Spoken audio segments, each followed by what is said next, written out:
Para este subproducto procedimental se nos pide que expliquemos la forma de calcular el radio de una circunferencia de X metros cuadrados de superficie a través de la algoritmia. Como ejemplo nos dan dos, que es cuando la entrada, o sea, la pregunta de cuál es la superficie de la circunferencia es 40.72, que en ese caso sería 3.60 metros de superficie. Y el segundo ejemplo, que es cuando a la entrada se le da el valor de 78.54 metros cuadrados, en donde la superficie es 5. Y entonces nos pide lo siguiente: calcular el radio de una circunferencia a partir de su superficie usando la fórmula R es igual a la raíz cuadrada de A entre pi, siendo A la superficie de la circunferencia y la R siendo el radio de la circunferencia. Además, se nos dan una serie de reglas que tenemos que seguir. Por ejemplo, la superficie debe ser un número positivo. Si la superficie es 0, el radio será 0. Si se ingresa un valor negativo, debe mostrar un mensaje de error y utilizar la función raíz cuadrada para el cálculo del radio. Muy bien, se nos da el siguiente algoritmo que nosotros tenemos que explicar. Para esto yo hice un diagrama de flujo junto con mi equipo. Muy bien, este es nuestro diagrama de flujo. El programa, si bien esté en inglés, yo intentaré explicarlo y traducirlo lo mejor que pueda. Empezaré a leer y explicar el diagrama de flujo. Tenemos el inicio representado con un círculo azul y la palabra start, que en inglés significa comienzo. Después continuamos asignándole el valor a de 0 para que sea visto como una variable. Y lo mismo con R.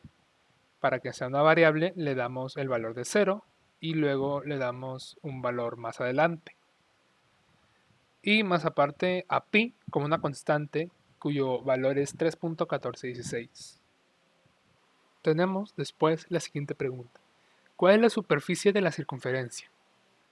Esta pregunta se le va a hacer al usuario del diagrama de flujo para que él ingrese un valor numérico. Ese valor numérico va a ser integrado a la variable de a.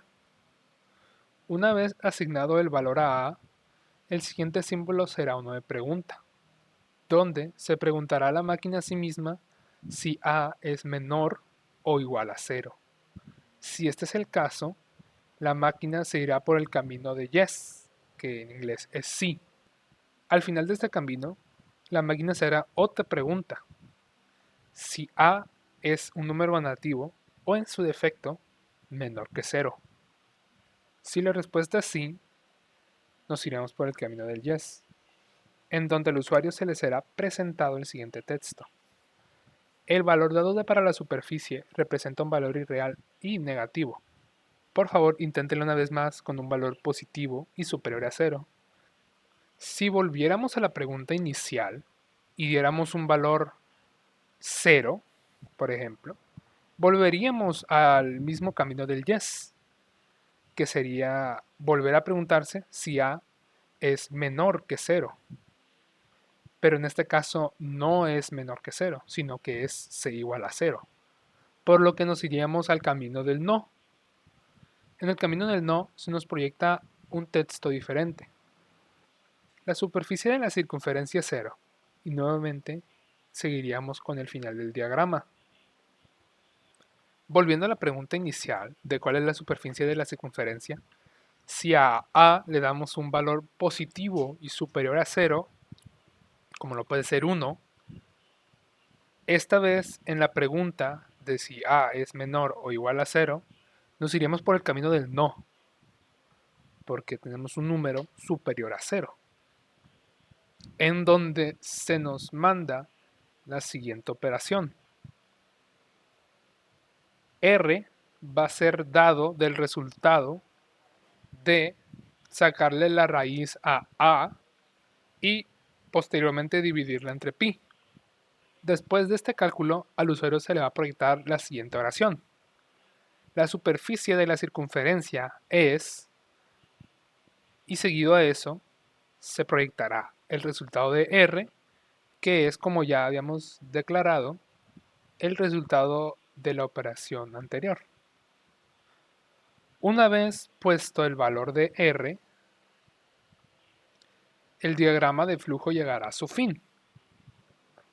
A continuación haré la demostración. Como podemos ver, ahora se nos pregunta cuál es la superficie de la circunferencia, a lo que nosotros, siguiendo el ejemplo, contestaremos que queremos una circunferencia de 40.72 metros cuadrados.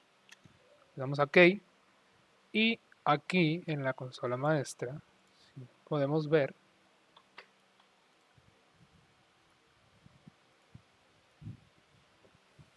que la superficie de la circunferencia es 2.284.